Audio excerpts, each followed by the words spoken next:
Cette troisième et dernière vidéo traite du rendement du moteur à combustion interne à 4 temps.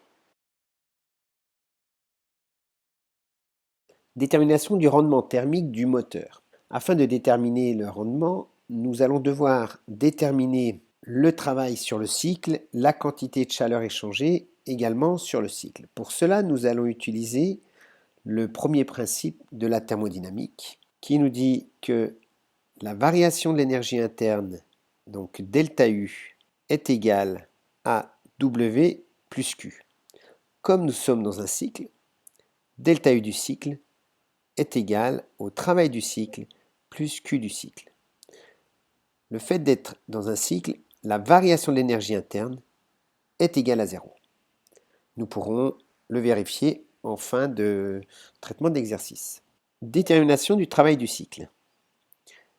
Donc W du cycle est égal à WBC plus WCD plus WDE plus WEB, donc le travail de chaque partie du cycle. Nous reprenons les énergies mécaniques, les différents travaux trouvés dans les questions précédentes. Donc WBC est égal à 208 plus WCD, eh bien WCD c'est une transformation isochore, donc le travail était nul, moins les 675 joules du travail de D vers E, donc c'est la détente adiabatique, puis le travail de E vers B qui est égal à 0, puisque de nouveau c'est une transformation isochore. Observons que le travail de B vers C est positif, donc ça veut dire que le système reçoit de l'énergie, et le travail de D vers E, le système fournit de l'énergie à l'extérieur, c'est ce travail moteur qui va être responsable donc de la mise en mouvement. Ce qui nous fait un total de moins 467 joules. Le travail du cycle est donc moteur. Le système fournit de l'énergie mécanique à hauteur de 467 joules à l'extérieur. Déterminons la quantité de chaleur produite lors de ce cycle. Donc Q du cycle est égal à QBC plus QCD plus QDE plus QEB. QBC étant une transformation adiabatique, la quantité de chaleur est nulle. QCD, c'est la partie combustion, fournit donc 800 joules. QDE, 0 puisque c'est une transformation adiabatique, moins 325 joules lors de la transformation de E vers B. Ce qui nous fait un total de plus 475 joules. En conclusion, la variation de l'énergie interne lors de ce cycle nous donne donc W du cycle plus Q du cycle, donc moins 467 plus 475, ce qui nous fait 8 joules que nous pouvons assimiler à 0 joules. La différence provient des quelques approximations dans nos calculs. Détermination du rendement. Le rendement est égal à moins le travail du cycle divisé par la quantité de chaleur lors de la combustion, c'est-à-dire divisé par QCD. Nous avons trouvé pour le travail du cycle moins 467 joules avec le signe moins devant W du cycle, ce qui nous donne plus 467 joules, divisé par 800, ce qui nous fait un rendement de 58%. Nous allons calculer ici le rendement d'une autre façon. Donc je vous rappelle que le rendement est égal à moins le travail du cycle sur QCD.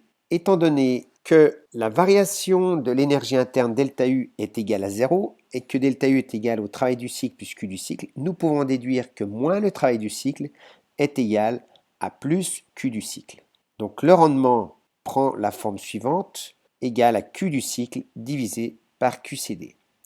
Maintenant, Q du cycle est égal à QBC plus QCD plus QDE plus QEB, c'est ce que vous avez sur la gauche. Mais comme QBC et QDE sont des transformations adiabatiques, eh bien nous n'allons prendre en compte que QCD et QEB, puisque les deux autres sont égales à 0. Ce qui revient à écrire que le rendement est égal à QCD plus QEB, divisé par QCD. Ce qui revient à écrire 1 plus QEB sur QCD. Exprimons QEB et QCD. 1 plus QEB N CV TB moins TE divisé par N CV TD moins TC. Or, nous pouvons simplifier les quantités de matière N. Nous pouvons également simplifier notre fraction CV, capacité calorifique molaire à volume constant, ce qui revient à écrire que le rendement est égal à 1 plus TB moins TE divisé par TD moins TC, ce qui nous donne donc 1 plus 293 moins 967, le tout divisé par 2376 moins 720, ce qui nous fait un rendement de 0,59, c'est-à-dire 59%. Entre le cycle théorique et le cycle réel, nous pouvons observer une différence. Ceci est dû à l'inertie du gaz, à l'ouverture et à la fermeture des soupapes qui s'effectuent de façon non instantanée, à la combustion qui dure 2 millisecondes, de plus une certaine quantité de chaleur est dissipée. Le rendement s'en voit directement affecté. Merci pour l'attention portée à ce cours, n'hésitez pas à partager. À bientôt.